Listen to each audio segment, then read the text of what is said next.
Welcome back to the Changing Earth podcast with author Sarah F. Hathaway and co-host Chen Gibson.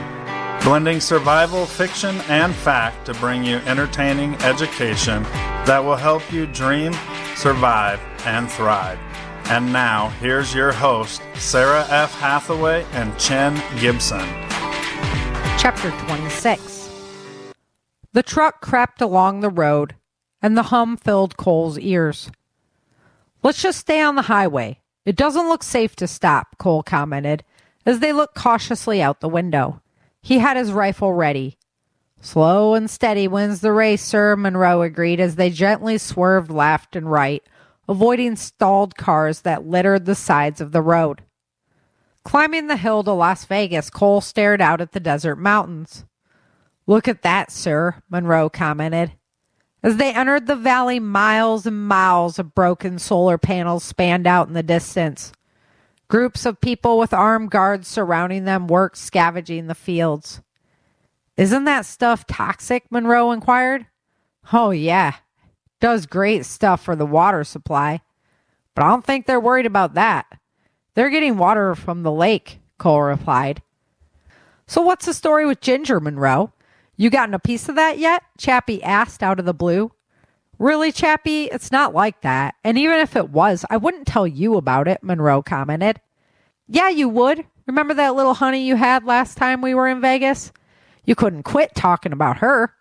"That's because he paid half his paycheck for her to spend the weekend with him," Cole interjected. "That girl was fine.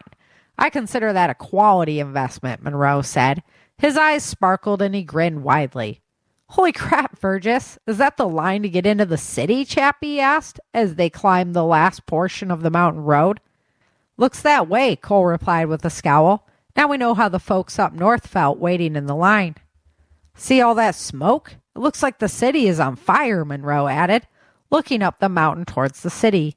"These cars wouldn't be lined up here if they didn't have supplies," Cole retorted, hoping it was true. "Who's overseeing this city?" Monroe asked. "The feds, so watch yourself. We don't want any trouble here," Cole advised, nervous about how this would play out. "Speak of the devil, here comes one of those upstanding soldiers now," Monroe commented, watching a federal soldier approach with a clipboard. Monroe rolled down the window. "Hi, sir. I'm doing a pre-check. Can I see your papers, please?" the soldier asked. Cole produced his identification, explaining, "We're a caravan from Peach Springs. We mostly need sugar, salt, coffee, and miscellaneous building supplies. The next 3 vehicles are with me. We'll also be checking the status of the people with you. We can't be supplying refugees out there. They can stay here at the camp. I need to see the papers for these 2 men," the Fed said, indicating Monroe and Chappie.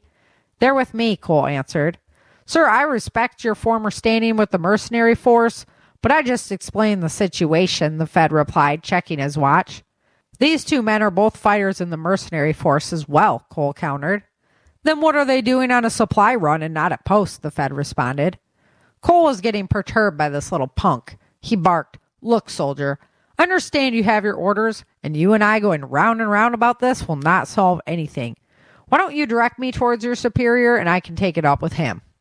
The Fed looked to the back of the truck as another soldier approached, declaring, "Sir, these other 3 vehicles check out." "Move this truck out of the line and direct him to Captain Areno," the Fed commanded, stepping out of the way and pointing Virgis up a fast-track lane. They drove into the city. The road was walled up on the left side and the fires and fighting raged beyond them. The sound of gunfire echoed in the distance and the federal soldiers dotted the area on high alert. Driving deeper into the city, the expanse of refugee camp became visible on the right. "That looks cozy," Monroe commented at the vast expanse of tents. "At least they're getting fed," Cole replied. He was in awe at the extensive destruction that hit this city. He stared at the crumpled buildings, watching the large groups of people trying to scavenge supplies and rebuild homes. "Looks like the gate to the refugee center is down there," Monroe said, pointing down a road lined with warehouses. "They're using the airport as the main building. The fencing was already there," Cole explained, looking carefully down the road. Monroe stopped in front of a gigantic pyramid-shaped building, following a pointing federal soldier. The air was dry and the gunfire rang out in the distance as the men exited the vehicle. Please, come this way, sir, a federal soldier requested, ushering them toward the building.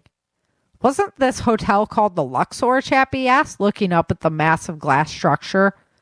Some of the windows were replaced with metal or plywood, giving it a patchwork design.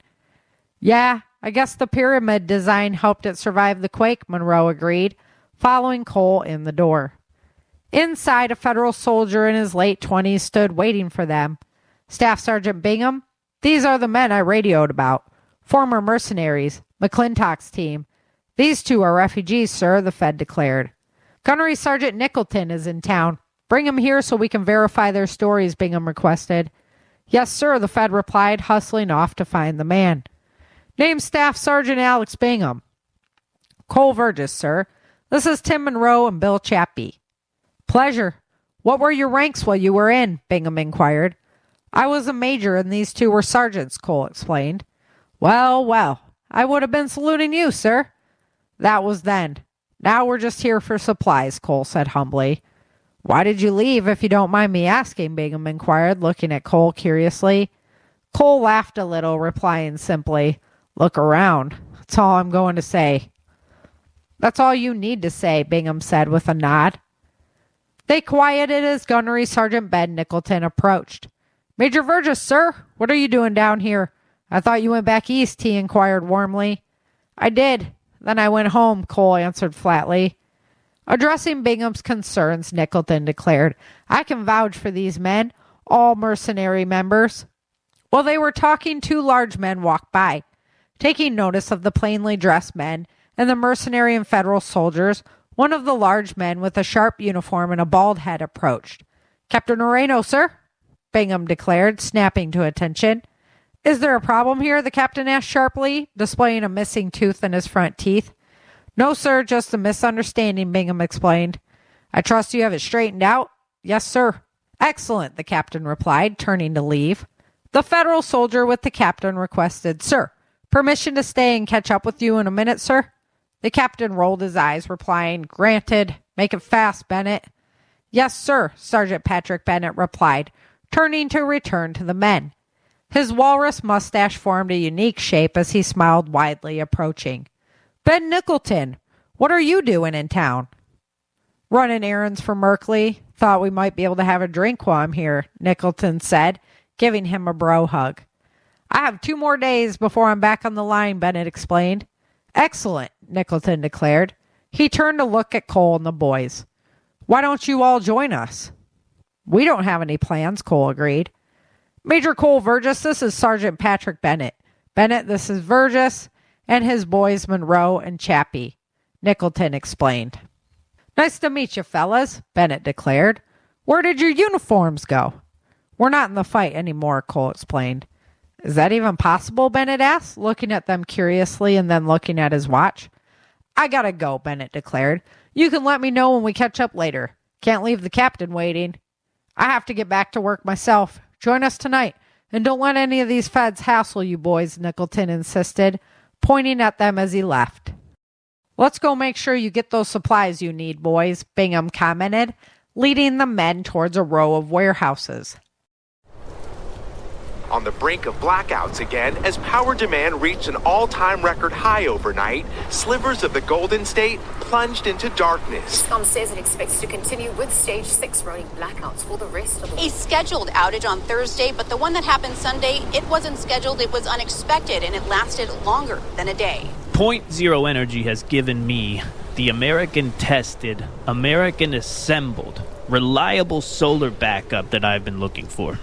Their Titan solar generator is American ingenuity at its finest, with a removable, expandable lithium-ion battery, 2,000 watt-hour, 3,000 watt high-efficiency inverter. So what does all that mean to you? It means the Titan can charge your smartphone for 88 hours, your laptop for 35 hours, a CPAP for 108 hours, your refrigerator for 26.8 hours. Get to PointZeroEnergy.com today for the all-American solution to backup power. Hello and welcome back to the Changing Earth podcast. This is episode number 423, season 15, episode 26. Hey, Chim, what's up? Hey, chins up, y'all. And we got Mr. James Walton, the intrepid commander, in the house with us today. Hey, James, how you doing? Oh, man, with the Changing Earth crew, what could be better? Right, and I've got like so much Changing Earth news because I wasn't here last week, and the whole Earth decides to just like upend itself while I'm not doing a show. So we've got a lot of catch up to do there as well today. Looking forward to it. I got my new Changing Earth merchandise out. Have you checked it out? No. Oh, yeah. What? You got to go over to my website, changingearthseries.com. I have the Knees Not Nuts shirt there. Oh, man. For purchase. Yeah, you can get those in before Best Getting my wife trivia one. question of Prepper Camp. What's that? Best trivia question from Prepper Camp. Yes. Yeah, I couldn't wait for Rick to have to read that one. Roll his eyes. Blank, not nuts. So yeah, the Knees Not I Nuts love shirts hearing over that there. one. It's pretty cool. I got a cool sweatshirt up there. It was made specifically for Prepper Camp because I really want a sweatshirt when I'm at Prepper Camp next year. So yeah, all the gear's up there. It's cool. You gotta go check it out. We gotta do the Checking it out right bloopers. now. We gotta do the bloopers episode soon. We're ready. Season Oh, 2 nice. or part 2 of season 3 is done. I got the blooper reels all lined up, so I was thinking maybe not next week, but the week after that, we could do the blooper show with everybody. Oh, yeah. It'd be Love hitting it. right around Thanksgiving. That's a good time. People be home looking for something to listen to. Man, Right. that Changing Earth hat is sweet. Wow. Right? That might be my next edition. Yeah, it's a pretty slick one. So, and that's know, one the I don't hoodie's have nice yet, too, too. though. The hoodie nice, too. Wow. It's good quality as well because I bought one. I wasn't going to put up garbage for everybody to buy, so got one in my hands. I never take it off. I told Brock I was just going to buy another one and throw out all my other sweatshirts. So It's going to meld with my flesh, Brock. That's what I'm Right? going to feel like. it just stands in the corner by itself now. Yeah, that's it. Yeah, because I just live It'll in be it. your punching dummy. Yeah, it'll be my Bob eventually. Your grappling. James could use it for his grappling stuff. There you go. Yeah. Yeah. Send it my way. What do you use to grapple with right now? Do you have one I of have the a dummies dummy. with the arms? Do Yeah, you? Yeah. I got it. It's like 6 months old. It's new for me. I never messed with one before. Nice. But I got one, and it's pretty cool. They got a lot of good YouTube videos with guys I was going to teaching you say, different I can drills show you to some do on cool it. drills on those. Yeah. Yeah, they're good. They're good. You like that product placement from your podcast, James? The what Who's product listening? placement? Who listens to your show? You always do. I know, Jim. I gave you big ups the other day. We were Right? talking tech. Yeah, Chin's the Yeah, great I connector. know. Oh my gosh. We're going to I have to do actually a whole nother had- show on that one. Oh, Honestly. I Oh, had yeah. I made a mistake of telling Rick about it, Uh-oh. and I'm getting drug deep into the rabbit hole now. So, Oh, he yay liked me. Oh gosh. Yeah. Yeah, we're going to have to do a whole show on that one. It's interesting. That way we can get more people on board and be able to hop the single along. Yeah. No, definitely. Yeah, I'm waiting to hear back from them. Cool. I'm sure this week they'll pop. We'll see what's what. I'll I've get been- some. We'll be playing. I've been driving all over the countryside trying to figure it out. So, Very cool. I yeah. appreciate it. Mhm. So, we just had the Virgis chapter. Where the book feels it's interesting to do it this way because we've been having breaks in between, so everybody's got to keep up on the. You'd have to go back and listen to them in sequence, or just buy the audiobook. It'll be here soon. It will be eventually. Sarah's got too many projects. Day After Disaster trailer is what I was working on last week, guys, and that's what just sucked all the creative out of me. I can't do 48 hours on a computer over the weekend, so that's why we didn't was have so the show awesome, last though. week. It turned out really cool, didn't it? Oh, yeah, it was amazing. Yeah. Dave sent it to me. Dave was like, check this out. The way I love when people who are not the creators of the content, but are on the network send me something someone else from the network's created. And they're like, dude, check out this shit. It's awesome. Well, Dave was stoked because he's like, I made the trailer. That's so cool. So, yeah, that was fun. I just got off the horn with Dave, literally, like 30 minutes. Nice. Yeah, I was interviewing him for Mirror Safety. Mr. Busy. Man.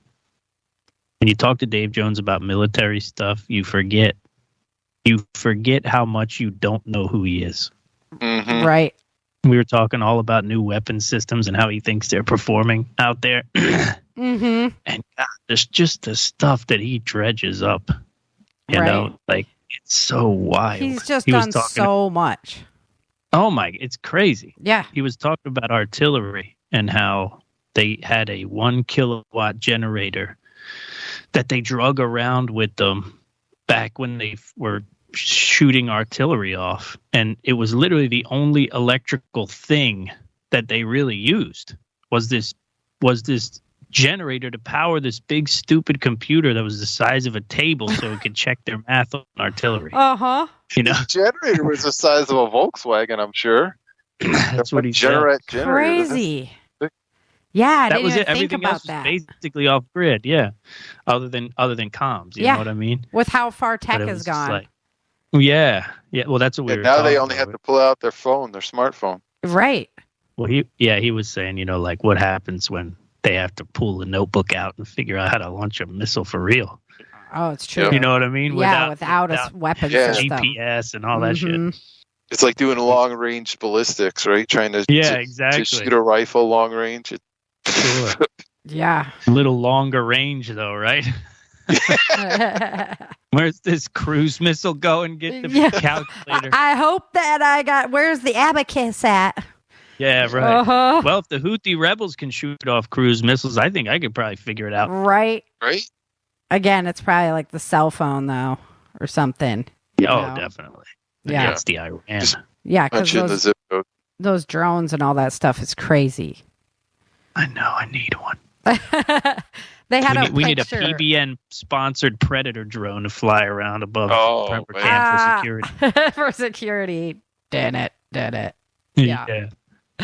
Yeah, they had a picture the other day of like a drone that encountered one of the Russian soldiers, and the guy surrendered, and he's like, "No, you're gonna kill me," and the drone's like shaking no at it and like pointing him where to go and stuff. I'm like, that is insane, right? Yeah, war is different now, man. Yeah, that's exactly what I was thinking. Game. Like you don't even have to be there. It's crazy. So, well. Today, we're talking solar. So in Virgis, they're going into Las Vegas. And the reason specifically why I wrote this chapter the way I did is because that's a drive I actually do fairly often, and I've done for years now because my in-laws moved to Texas, quite a few years before we did. So we were driving back and forth from California to Texas a lot, and we go through Vegas because we'd rather drive through Nevada than California. And the last time that we were going into Vegas, literally you're like climbing the mountain and you come up over this ravine and like the whole desert scape is black as far as you can see. Wow. It's solar panels. They have literally carpeted the desert with solar panels for Las Vegas. And that's wild. Yeah. It was quite breathtaking to see in multiple ways because on one hand you're like, wow, that we could do this and create this much power from the sun. And then on the other hand, I was like, whoa, what are you doing to the environment here? Like, oh, nothing lives in the desert. Well, things actually do. And how does how does that change like the heat absorption for the area? I mean, there's just so much we don't know. And then those panels have a lifespan of 25 to 30 years. What do you do when they when you have that many panels that are all going out of commission? What do you do with all that? Right? Oh my. Figure out how to make garages out of them. Yeah, and that, yeah, out of the leftover. goat houses and chicken houses. Right? So it really began my like research into, okay, what really is solar? What, is it really, there's a lot of things like lithium I'm not for it because it's really, really destructive to our planet to harvest it. So I wanted to know like what is up with solar. And I know we just did our solar commercial and you had the solar Jenny out at Prepper Camp.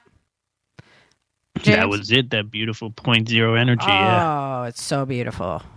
That thing is nice. Yeah. And that's something I would doing definitely think about getting, like, because I could use it for the house or the trailer. I'm pretty sure Dave's neighbor just bought one.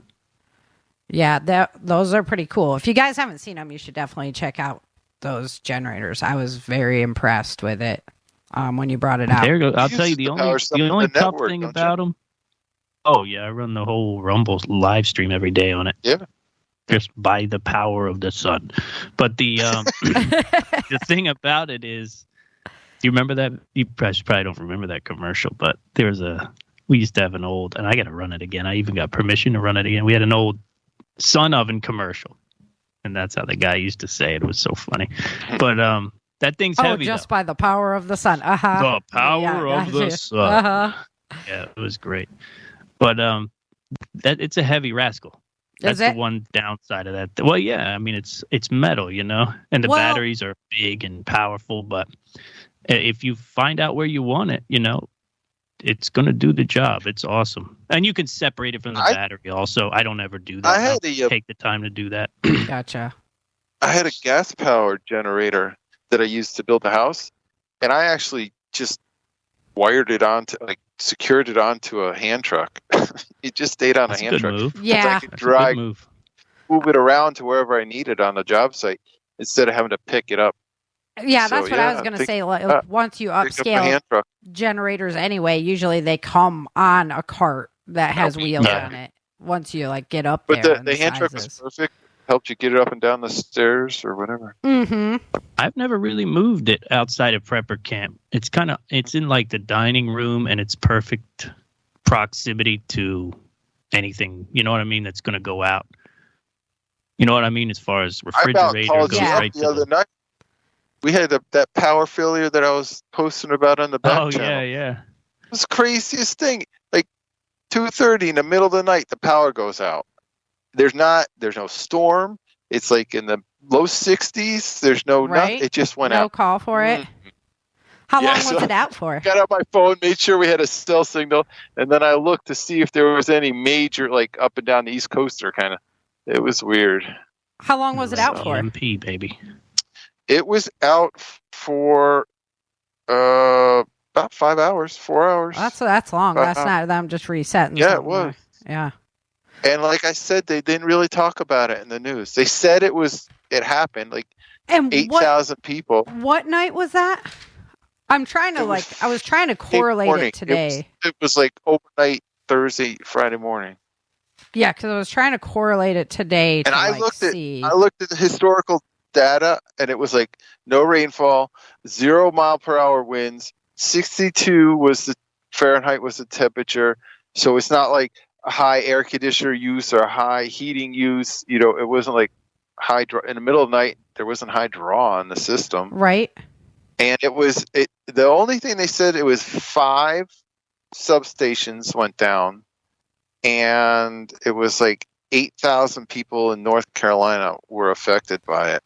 Well, could it have anything to do with the fires? Are those near you at all? No, it wasn't by the fires. No, it was east of the fires. Interesting. So, and it was too many. If it was one substation, then you could have said, well, a limb fell on it, a squirrel jumped on it, a car ran into it, and that's why I was trying to see if too many to be just something correlated to any of the solar activity. Yeah, those can cause just rando explosions. How do we lay that over top of the other to kind of figure out if it was he just has today's up. I mean, I think it goes back further. And the 5th was when we had the really, really low aurora. Yes, it was the 10th. It was 220, 5:30 a.m. on the 10th. So it was in the morning. Weird. Yeah. Yeah, it was really weird because I was literally up and awake when all of a sudden all the lights and everything went out. Oh, man.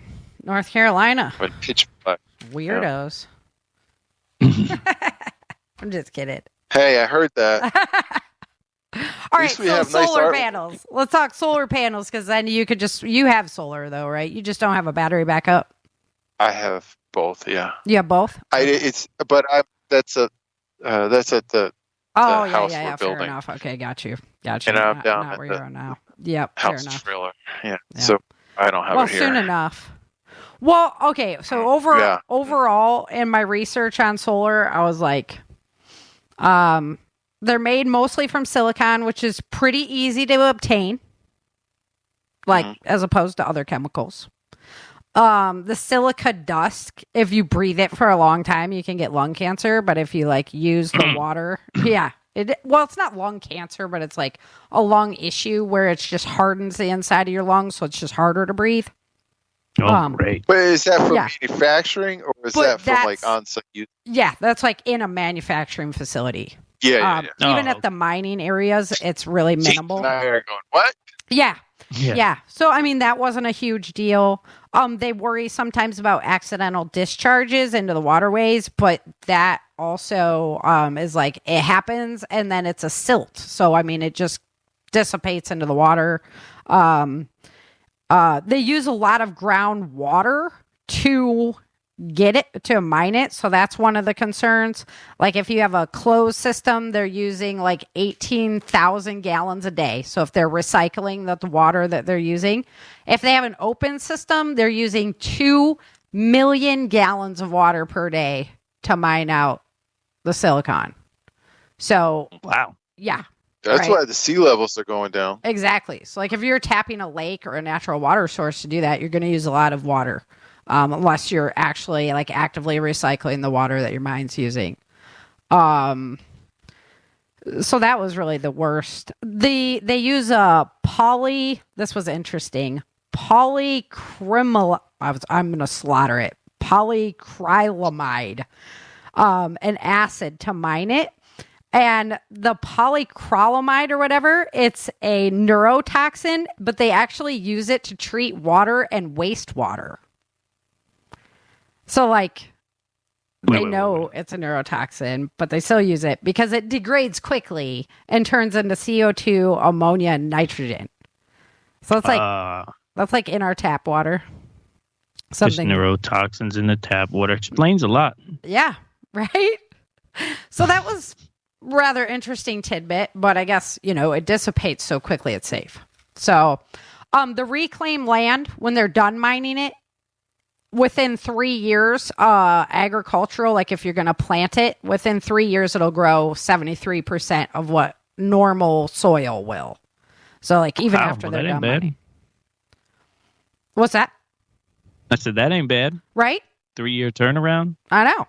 That's why I thought. I was like, okay, it's not as bad as the lithium mines, stuff like that, you see. So gallium is a chemical that they use. This is a really interesting metal. It melts at a super low temperature. So if it's on the table and you pick it up, it'll melt through your hands because of the heat of your hand and then harden again when it hits the table. Whoa. Yeah. They need to put some M&M coating on it. Some M&M candy coating on it. Right. 85.57 degrees Fahrenheit melting point. Yeah. I'm reading your homework. So it comes from zinc ores and bauxite. So it's not a free element on its own. They have to get it from other ores that they're digging. And it's actually a byproduct of when they make aluminum and zinc products. So, I mean, that's not too bad either, except that it's not very prevalent in the Earth's crust. It makes up 0.0019%. So it's just not, when they want to uptick the production of solar panels, that's going to be an issue. Let's see. So pros and cons of solar panels, because everybody's gone through this, I think. What was your biggest reason for getting solar panels, Chen? Mine, Yep. a backup.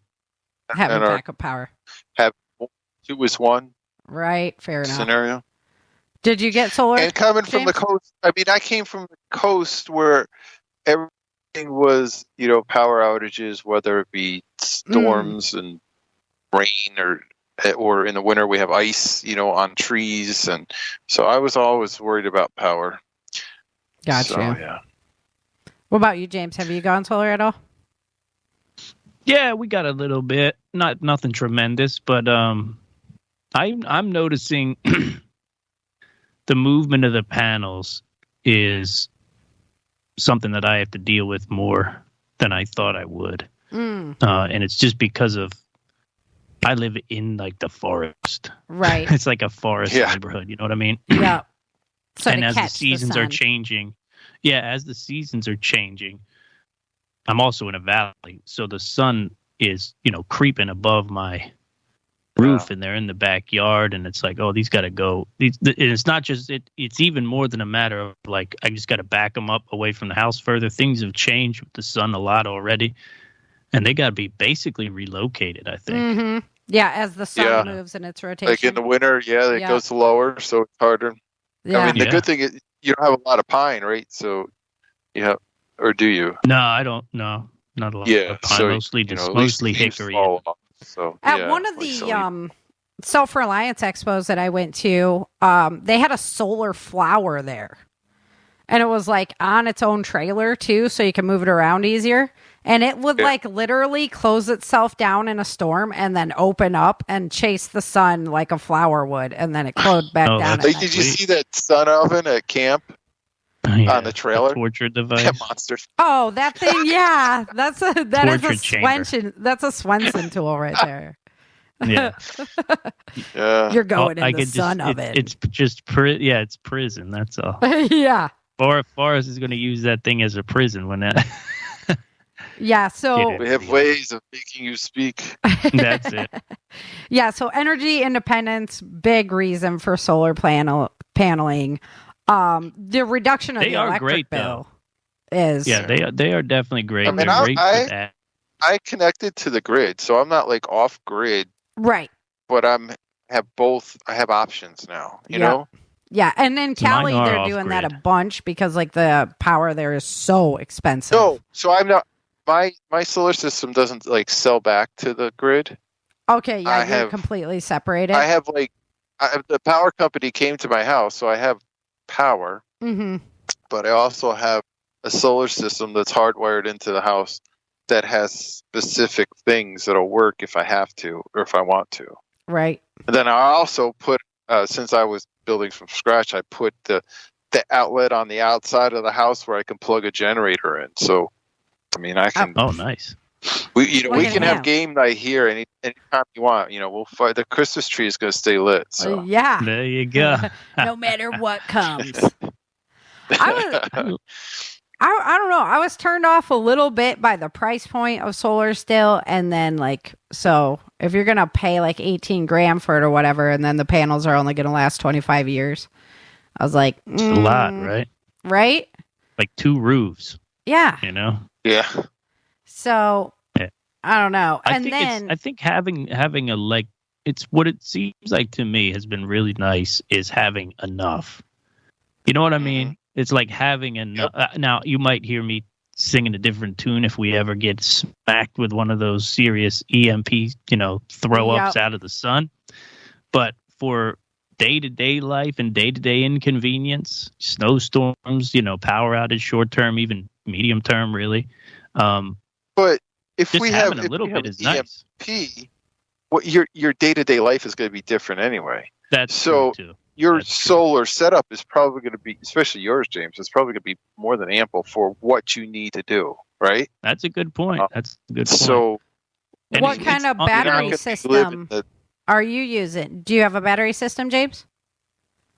Oh yeah, I use exactly what you saw at Prepper Camp. Yeah. Okay. It's built in, right? Yeah, fair enough. It's 2,000 watts. Yeah, it's sweet. I mean, it takes a lot to wear that thing down to nothing.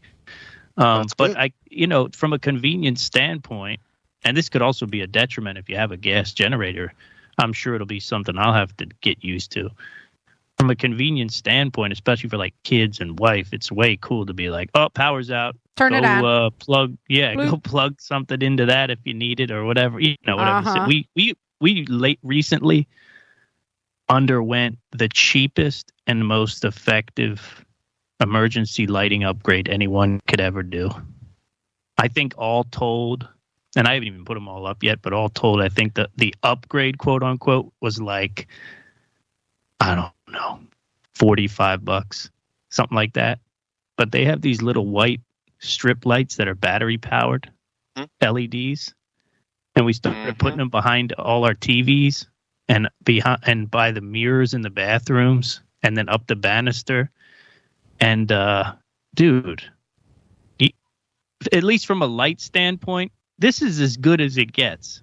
I think they're about 10 or 15 feet, something like that, and you can conceal them really easy. And then when the power goes out, we just go click, click, click. Whatever rooms we're in, click, click, click. Uh-huh. They take 3 AA batteries, and your whole house is lit up. Yeah, and you don't putting have to them by carry the mirrors is headlamps, smart. flashlights. Oh, dude, it's so great. It's like probably under $50 upgrade anybody could do tomorrow with Amazon, and just get the battery-powered ones with the switch. And it's just, oh, God, power outage is like nothing now. It's like, oh, I got to go to the bathroom, the one with no windows. You know what I mean? And you got to go get a candle or a flashlight or whatever. It's like you just walk in, click. Oh, it's the best. That is cool. That's the way to do it. That's like those ones they used to sell that were like the little ones you just stick to the wall. They're like the little pop-em ones. Oh, yeah. Right? Uh-huh. Yep. Yeah. I noticed that like the telling you, people man. that lived here before us had like a ton of those little pop-em. I find the little circles around. I'm like, that would be a good I idea love to the have a light little, in. like, the ones that looked like a light switch and they had a switch on them. The little LED ones, you put the batteries in, you stick them on the wall, or they had the magnet or anything. Yep. I had those all over the place at the last house, in the closets, in every room, on a nightstand and stuff, because you could just flip it on, boom, and then you move it around if you need it. The LED tech is so bright and so cheap. Mm-hmm. I did it just up the railing, just on a whim. You know what I mean? I was like, let me run this thing up the railing, up the steps, because it's dark there anyway. And then when I installed it, I was like, oh, God, we need these everywhere. This is it. So, yeah, I was just chatting with Garden Girl in the chat. What gets me, I'm afraid of the hail with the solar. Because we were like, had a thought about doing them on our roof. Our roof is really pitched and not really the best kind of roof for solar. But the uptick of the hailstorms really has me spooked. And they're like, oh, well, we use this tempered glass. And it's supposed to like make sure that your panels don't crack. Texas, man. Right? You would think by now that they'd have like a safety glass like or car, something over them. Like in the car, you have the automatic an airbag for your solar panels when it starts hailing. The airbags, yeah. Like they'd have automatic airbags for. That would be epic. By now they're so. I think that every time in my car when they're parked outside, it's like, why is there not like a hail cover blanket thing that you could do? That's a good call. They do have hail netting for crops. But some, once it gets but what too about big, my car? Yeah, right. We'll put it in the garage. I'll tell you what they do need to come up with, though, and what a solar company should do is obviously installation and all that kind of stuff you're going to have professionals do, but repair, they need to create solar panels that can be repaired by the homeowner easily. You know what I mean? Like, oh, it cracked. Yeah, and then trade you just it out. slide this out and slide a new one in, and something like that. Well, they're doing something solar shingles now, even. That's kind of cool. Right? And blinds, where like your blinds will also collect the solar energy. So that's kind of neat. I don't know. I like those ideas. Yeah, I don't know how they do the roads and stuff in India, right? Don't they do like solar roads in India or something? I don't know, but that'd be a smart ass idea. I thought somebody done some solar roads. So I guess actually they were talking about. Go ahead. I'm sorry. I guess the panels can withstand like an inch big hail, up to an inch, 25 millimeters of stones falling at 50 miles an hour. And then anything that's over that. What's terminal velocity for hail? Yeah. Right? Yeah, so anything that's over that is like, nope, can't do it. They built them to withstand wind factors of up to 140 miles an hour. So like they said, like when the hurricane Sandy hit over New Jersey, their solar infrastructure there actually did really, really well. Now, did the roof get ripped off? That's a different story. But the solar system actually didn't get solar's fine. Yeah, but wildfire, they're done. Wildfire, they'll just burn out. Sure, yeah. Yeah, melt. So that's why I was like, well, as the Earth gets more extreme, is this the solution? I don't know. But I was more impressed with solar than I thought I was going to be when I started researching it, as far as like what the chemical compounds and stuff in it were. The biggest thing when they are in a landfill is the lead, because they use lead as the soldering material for all the wiring, that kind of stuff. That makes sense. Yeah. And so, we're kind of used to that. That would be fairly easy to recoup back out. They're saying it's just difficult because of the way they sandwich it all and everything. By 2050, they're saying that there's going to be up to 78 million metric tons of solar panels at the end of their life. Wow. And the world will be generating 6 million metric tons of new solar e-waste each year after that. So we definitely need to figure out something to do with it. Yeah. Like on a worldwide scale. I'm not a big fan of waste generation projections. Especially not with technology now. You know what I mean? Because solar panels might be like the size of a wristwatch by 2050. That's which would be 25 years. Right. You know what I mean? Yep. That's a long way. I think can't they're imagine just projecting that ass. so that somebody My watch has a solar panel in it. I think Literally, they're just projecting it so somebody gets off their butt and learns how to recycle and it. fixes it. Yeah, that's a good call. Right. But just imagine like Christian gets a house. You know what I mean? Right. And he's got his kids and his family living in that house. And he's got them big rectangle panels that we have right now. You would be like, this is so bad. What happened? Right. Why did we stop innovating? Okay, so good news about solar.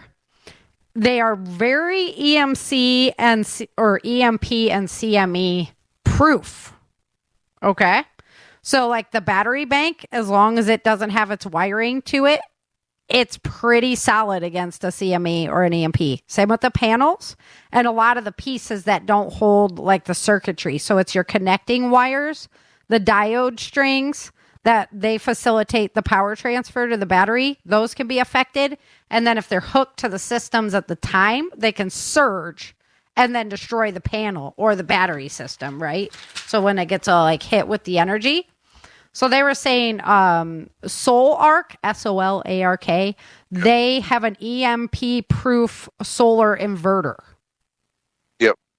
And also you can install surge protectors at the entrance to your battery and your panels so that those surges can't get there. And then they're actually pretty CME-proof. So I wonder if EMP Shield's got a solar system unit now. Right. I know they started doing all kinds of stuff with homes and there you go. Generator model. Also, solar and wind protection. You see? That was also like really, really encouraging news to learn about solar. So maybe there's a battery that damn it. I should have listened to the Godfather a little closer. I was talking to Rick about it and he put solar up not long ago. Chin, maybe you know, he chose a battery over another specifically for EMP. It's a lithium battery that wasn't good because it had little like circuit boards in it as part of how it controls it. So that was the weak point. Got you.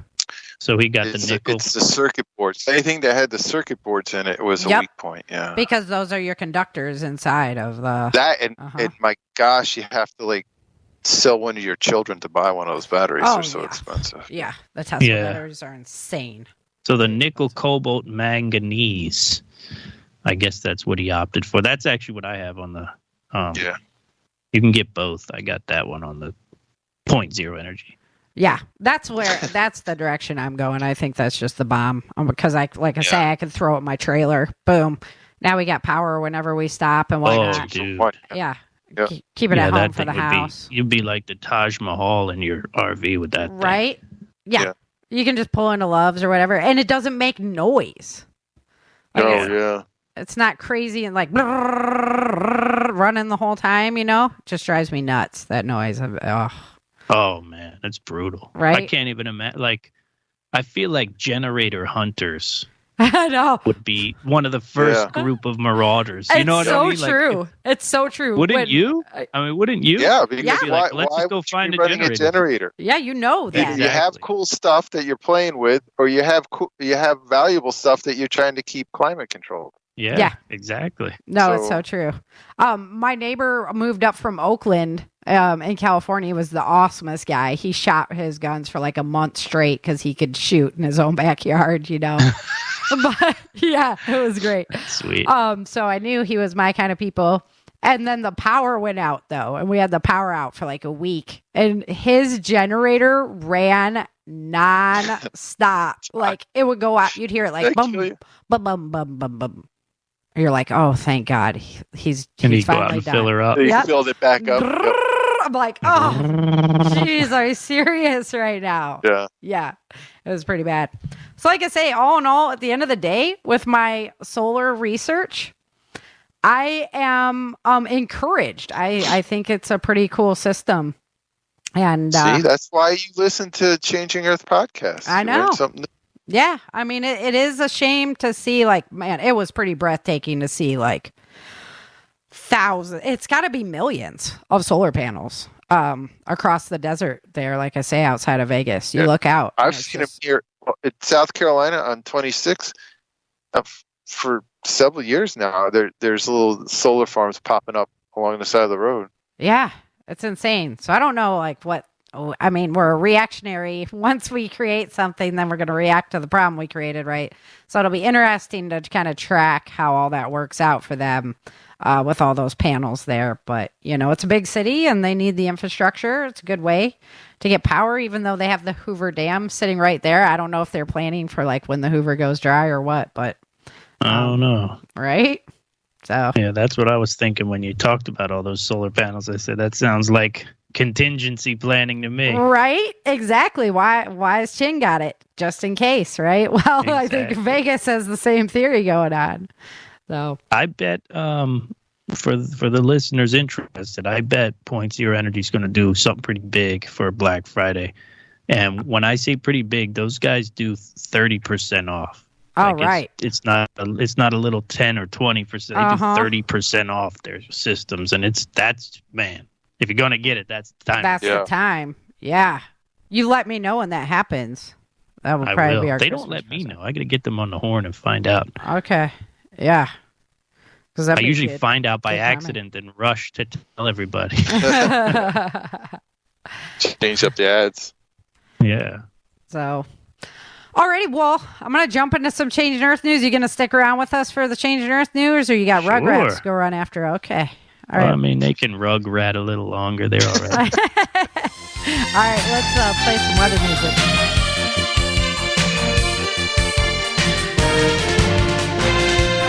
All right, I've cut the weather music a little short today because I got a lot of Changing Earth news because we missed the week. Like I say, just tons of stuff happened while I decided to take a little hiatus. So we're going to do a little catch up first. So today there is a CME inbound right now.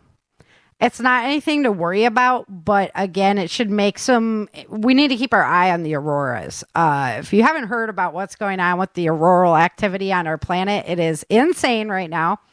The aurora came all the way down to the panhandle of Texas in a minor geomagnetic storm, like super minor. And Europe was like so red, it was like blood red in the sky. So That is insane. It should not happen that way unless we have like a major X-class flare, and we haven't seen any of that activity lately. Thank goodness, because the magnetic shielding on our planet is so weak that they're thinking that just a high M class at this point could really, really be bad news for our technology. So we're definitely keeping our eyes on that, keeping our eyes on the sun, because that is insane. Chin, Northern Carolina wildfire. It was right by Prepper Camp. Yeah. Is everything okay at Orchard Lake Campgrounds? As far as I know, I haven't heard any bad tales, any news reports. Right. So I've had them in my prayers, man. But it was north of it. It wasn't like right there, but it was something that I was scary. Yeah. So, all right. So let's recap from a couple weeks ago. There's been strong storms hitting southern Brazil, lots of flooding, lots of homes lost there, and just flooded homes. We had the cyclone that hit Yemen and Oman, caused massive flooding there. A big storm hit Colombia. Roofs collapsed due to the weight of the hail on the roof. So that's how much hail came down that they're not used to taking a snow load there in Colombia. So all the weight of the hail was literally collapsing roofs of homes and businesses. Bangladesh, the coastline had to evacuate 1.5 million people. They had 65-mile-an-hour winds coming in. It caused a lot of destruction. 60-plus people injured, and at least 2 people died in that event. When I was on the air 2 Sundays ago, we knew about the devastation that happened in Acapulco. Have you seen pictures of that, James? No. Oh, this hurricane hit Acapulco square on. It turned from a tropical storm to a Cat 5 in a matter of moments. Whoa. And just slammed Acapulco. You really got to go onto YouTube and look at what happened to that city. It is crazy. The world decided to turn a blind eye to what happened in Acapulco, and like nobody's reacting. The government is much more concerned about rebuilding military bases and stuff, and just leaving the hotel owners and all of the people that were devastated there to just kind of figure out what they're going to do now, because it looks like Armageddon. I mean, the buildings are just, it was crazy, the amount of glass and just shattered, and then the flooding. So if you haven't checked that out on YouTube, yeah. Trees chewed up and everything. Oh, yeah, it was gnarly, like really gnarly.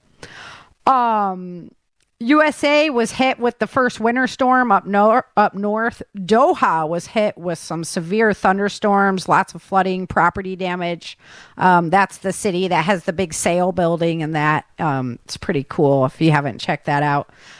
Central Texas, we had a series of tornadoes touch down in the San Antonio area. And then the big story is Eastern Africa, the flooding that they are experiencing. It started with the devastation that was happening in Kenya. 3 people died. They had to evacuate like 200,000 people on the move from the flooding there. Unfortunately, that situation is just growing worse. Hundreds of acres of farmland have already been destroyed, and at least 15 people are dead. That's probably going to get worse as they're able to. The floodwaters are still rising. So, yeah, it's been crazy. And that's going to continue on even into this week. Argentina was hit with a series of wildfires. They have burning out of control. Hungary had massive windstorm that came through with hurricane force winds, and a tornado touchdown associated with that event. It really just happened for a matter of moments, but did a lot of damage along the way. Puerto Rico, the northern side of Puerto Rico is absolutely flooding in a state of emergency. Saudi Arabia was hit multiple times, heavy rain, flooding. Mecca, the city of Mecca, has been most affected by the flooding. So that's never good. They have a lot of people coming to visit Mecca all the time, and it's been a mess over there. Unfortunately, that situation just got worse during the week as well. Northern France got hit by a severe storm. When I was on the air 2 weeks ago, we had the storm that was hitting the UK, causing just massive amounts of flooding in that. And then it moved on into Europe. And then Europe got hit with the bomb bomb cyclone Kieran, and it caused flooding across the UK again. Netherlands got a piece of that. Pretty much all of Europe was being flooded. And then Spain had this crazy wildfire that just appears out of season in Spain, as they're getting all these floodwaters over in the other part of Europe. So it's been really touch and go there. Australian outback is now on fire. They have 59 wildfires going. It's about 24,000 hectares of land, 53 homes destroyed. Jamaica was hit by a 5.6 earthquake. I know. That's why I said, like, it just all decided to break loose while I was not, doing my show. El Salvador also got hit, strong flooding, power out, trees down there. And then northern Italy is getting creamed again. And if you've been following the show, they've just been getting hit after hit this year. They're estimating something like $6 billion in damages from natural disasters this year. It's been insane there. So settling down into November 4th, there was 396 earthquakes that were 2.0 or bigger. Biggest of which was a 5.0 on the Mariana Islands. Bulgaria got hit with a tornado. 150 roofs ripped off in Lavinia. Massive property damage. Power outages, of course. Greece got hit with the remnants of Kieran. They had cars literally blown over in the parking lot, and lots of property damage, rain and wind damage. Indonesia had a major flooding event, and Indonesia, man, they're just getting hit all the time with flooding events. So it's got to be a wild ride to live in that place. It's just again and again. And if you look at the history of like that, decades, right? Yeah. That island chain, the ocean level's been coming up for so long. You have to wonder if those islands will be there forever. 5th of November, there was 488 earthquakes that were 2.0 or bigger, biggest of which was a 5.7 in Vanuatu. That is the day that the G3 solar storm came in. That was from two ejections that formed together into one and brought the auroras all the way down to Texas. Portugal, France, Dominguez, another bomb cyclone comes in right after Kieran had just left. 2 days later, they get hit with Domingos. And this one, it wasn't as bad, but it still brought in 92 mile an hour winds. So some parts of France and Portugal still got really, really slammed by the storm. Somalia starts experiencing these flash flooding events like Nepal was, or like Kenya was having. They had 29 people dead on the 5th of November, 300,000 people displaced, and both Kenya and Ethiopia are also experiencing this flooding, massive landslides, the farmlands being destroyed, and just thousands of people displaced by this flooding that's happening there. And this is after they've had 4 decades of drought. So it is just, so as the week goes on, it becomes the rain event of the century. They haven't seen this much flooding there in a century. So we got another 100-year storm this year. Oh, and that's what I was going to say about the aurora too. So in the last decade, the amount of times that the aurora reaches down to places like the Texas Panhandle and things like that, it's happened twice in the past decade, right? This year alone, it's happened 6 times in just this year. Yeah. It's like things are we're getting the signs that things are askew. We need to be ready for this. Canada's fires are finally chilling out. They're reporting about the aftermath. 6th of November, 414 earthquakes that were 2.0 or bigger, biggest of which was a 5.5 in the South Atlantic Ocean. 414 is still a really high number. So the earth is still rocking and rolling at 414 earthquakes. Malaysia flooded. They had 1,000 people in evacuation centers, 3.2 foot high floodwaters. India, southern India, they're going into their monsoonal systems. So they're seeing massive flooding, got 5 inches of rain in an hour. Eastern China saw their first snowfall. It was unusually heavy. First major blizzard of the season, and it came in pretty darn early, so they're wondering about that. Also, the storm that we got was pretty early. One of their gymnasiums collapsed, and 3 students died in that event. In southern Mexico, this is way down in the south, they're having flooding events where they're actually having sinkholes that are opening up in the earth, causing massive infrastructure damage and just rivers to overflow. Northern France, they're still having the flooding from the massive amounts of storms that they have come through. They're estimating that wine production this year is down to the lowest levels in 60 years. So stock up on your wine. Glad I made my own this year. 7th of November, 455 earthquakes are 2.0 or bigger. Biggest of which was a 5.6 in the Philippine Sea by the North Mariana Islands.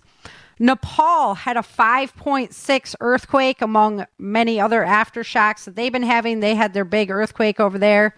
Japan, there's a new isle forming to the south of Tokyo in Japan because of the volcanic eruptions that have been happening there. So it's actually forming a new isle out in the ocean, which is always cool to see, like, the changing earth, you know.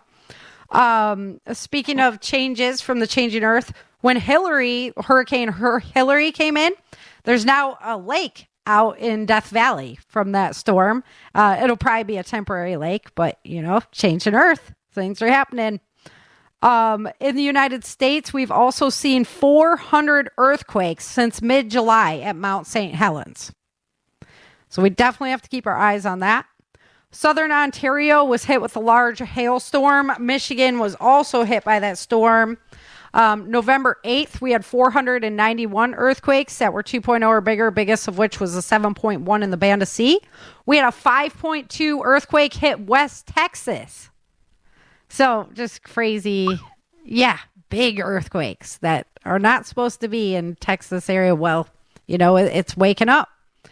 Australia, okay, this is interesting. They're having cases of thunderstorm asthma. Like 1,000 people in the hospital. Yeah. So thunderstorms mixed with high grass pollen levels are causing asthma cases to flare. Oh, it's kicking it up. Right? So I don't know. They're also down there where they're going to get hit by a lot more of the solar energy as it enters our planet. And the pole, with the way the pole's moving in that, I've got to wonder, you know, there's all kinds of weird stuff going on with mammals because of the solar energy. So we just got to keep our eyes on that kind of thing. Virginia. Solar is crazy. Right? It all comes together. Virginia is also having wildfires. The state was put into a state of emergency. Did you hear anything about that, James? That's your neck. Hell no, I didn't even know that. Yeah. Where? What, the west? I guess up in the mountains? Yeah. Western area. Like, even as of today, 8,451 acres burning in Virginia. It's number 1 on the wildfire list. Wow. Yeah, 8 fires burning, 4 of them are contained. The only thing I heard is Democrats took over the House and Senate. General Assembly completely, I wanted to completely ruined. Popped on my radar. Beat my head against the wall over that one. That's probably why it's all on fire, actually. Somebody just said, screw it. Burn the whole state down. We can't turn this thing around. So we got pissed and threw their cigarette out or something. Yeah. All right. November 9th, we had 349 earthquakes, 2.0 or bigger, biggest of which was a 6.0 in Argentina. Pretty big one. Paraguay, they are literally having neighborhoods destroyed by flooding. There's more rain coming their way right now. 5.2 earthquake in West Texas again, so it got double hit. The activity is definitely increasing. They are doing a fair amount of fracking out there and stuff. You got to wonder. November 10th, 1,221 earthquakes that were 2.0 or bigger. Wow. That's the biggest I've ever seen. 1,000? 1,221. Right? That is our planet reacting to what it's doing right now, as far as it's spinning a little bit faster. It's making all the magnetics move and things. It's a very interesting time to be alive. There was also 1,400 earthquakes in Iceland. They literally had to close the Blue Lagoon, which is a real place. And they had 1,000 earthquakes in just the last 24 hours. So that was pretty insane on the 10th. And then, where's my other Iceland information? They literally are, Porton, Iceland, they evacuated this whole town because they've had 1,400 earthquakes in the last 24 hours. So they have some major volcanic concerns going there. On the 11th, we had 800 earthquakes that were 2.0 or bigger. Again, biggest numbers I've ever seen. Banda Sea, Indonesia, was our biggest earthquake. Kansas had a 4.0. The Dominican Republic had a 5.3. Northern France is just still reeling from all their heavy rain and flooding. Tasmania had severe thunderstorms. And then as of today, we still have the North Carolina fires going. There's another fire in Hawaii, in Oahu, that's burning down a lot of forest there right now. So that's, again, very interesting on why that's happening in Hawaii. Are things just getting hotter underneath? Maybe. In Somalia, the death toll grew to 31, with 500,000 people displaced by the flooding there. Hundreds of thousands of people are literally just isolated by these floodwaters. And as of today, there's 29 volcanoes erupting, so it's still a really high number for us.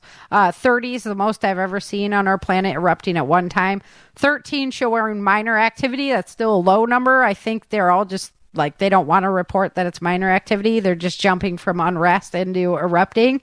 And then 30 volcanoes showing unrest. So that's another high number again there. Right now in the United States, 28,939 acres are burning. That is really low for the United States numbers, as it should be, being that we're coming into winter. Like I said, Virginia is number one with 8,451 acres on fire. Then North Carolina with 5,888 acres on fires. This is from 5 fires, and none of them are contained. Kentucky came in number 3, which crazy because they were just having flooding there. 5,100 acres on fire, 22 fires. That's a lot of fires, and 11 of them are contained. Arizona is number 4 with 3,414 acres burning, 3 fires, and none of those are contained. So, way to go, East Coast. You just picked up the wildfire numbers there. Yeah, I have a feeling we'll see more fires if things keep up. Right? Yeah. Maybe not necessarily changing Earth fires, if you know what I mean. Right. I know. It'll be interesting coming into this election. It's really a shame to see what they're doing to the political system, but maybe this will be the unraveling, you know. So let's hope. Yeah, where we can drip out some of the corruption and get back to the people actually giving a hoot. It's owned on both sides, you know. So oh, for sure. So yeah, changing Earth, man. It just went crazy the last couple weeks. A lot of flooding events. I know you looked away. Yeah, I did for like a second, and it was like, so it'll be interesting winter. Oh yeah. That's what I'm betting on. From this moment forth is going to be very interesting everywhere. Right? I mean, it already is crazy. How much more interesting can it get, right? I know. Well, we'll just take it as it comes. Like, everybody's like, oh, a bah humbug on stuff. And I'm like, I don't know. If you're going to live during a time, what an exciting time to be alive. That is the truth. Right? That is the truth. Well, James, thanks so much for coming on the show. I knew you'd be like the solar man when I saw the unit at Prepper Camp. I was like, oh yeah, that is the answer to what we've been looking for. And you can keep that inside, right? All the time? Mine never goes outside. Right? Yeah, mine runs, the solar panels run right into the house, you know. Yep. And it sits like right next to my work desk, literally. Boom. It's cake, man. I'm telling you, it's way easier than I thought. and the convenience of it is serious. And I don't have any experience with other like Jackery units and that kind of stuff, but I have been blown away by how long you can run things on that unit. Off of that unit, yeah. Yeah, especially power outage. What's like the living. lifespan of its batteries and stuff? Like, does it? It's in the thousands, tens of thousands of hours or something like. It's crazy long. That's awesome. It's on the website. I can't remember exactly, but it's it's one of those numbers where you're like, I'll be dead by the time. I won't wear through that. Yeah. Good luck, kid. Yeah. You might have to replace it. Something I like that. I like that. Alrighty, and of course, where do you got links for it for where we can get it through PBN? Well, actually, for them, we don't really have a cool discount code or anything. Just go to pointzeroenergy.com. We've had a very interesting partnership with them where we've just kind of they're spreading the brand name as far and as wide as they can. And, we just pump them wherever we can. So just go visit them directly. If I were you, like I said, out there listening, I'd wait maybe another week and see what they do for Black Friday, because I imagine you're going to get that 30% off. Yeah, that's so true. I'm going to remember that because I literally have money earmarked for our generator right now. So, yeah. 26 hours of refrigerator. Uh-huh. It ain't bad. So true. So, yeah, that would at least get, because I always worry about stuff that's in the freezer, right? So, if you can run it long enough to be able to, like, if it was going to be a long-term situation to get it sorted without losing all that stuff, because people that's 26 hours consistent, right? So continuous, yeah. Yeah, so you would manage have to keep it plugged in the whole time, yeah. Right. Plug it in and out. Plug it in during the day while it's getting cranked up by the sun. Yep. And that's days worth. That's days worth of refrigeration. Even if you didn't focus on just refrigeration, so long as you could keep the kids out of it. Yeah. Open and close. Well, yeah. Thanks for coming on, James. Hopefully everybody goes over there and check it out. PBN, and then check out Changing Earth and support us, do all that good stuff. Always a pleasure to be back with you guys and have you on the show and everything. So I really, really appreciate your time. Thank you. We appreciate it. It's been a blast. All right. Have a good night, everyone. Until next time, remember, dream, survive, thrive. Oh, you're trying to steal Chin's role. Okay, we got to do it one more time. Yeah, right? Yeah. You got to, right, you'll bring in the thrive. What's my line? You got to bring in the thrive at the end. All Ready? right. Okay. Until next time, remember, dream, survive, and thrive. Yeah. Man, the intrepid commander's trying to steal my taglines. Thank you for joining Sarah and Chen for this episode of the Changing Earth podcast. Don't forget to pick up your copy of Day After Disaster, Without Land, The Walls of Freedom, Battle for the South, Dark Days in Denver, and The Endless Night at www.authorSarahFHathaway.com. If you love the Changing Earth series and podcast, become a supporter while you're there.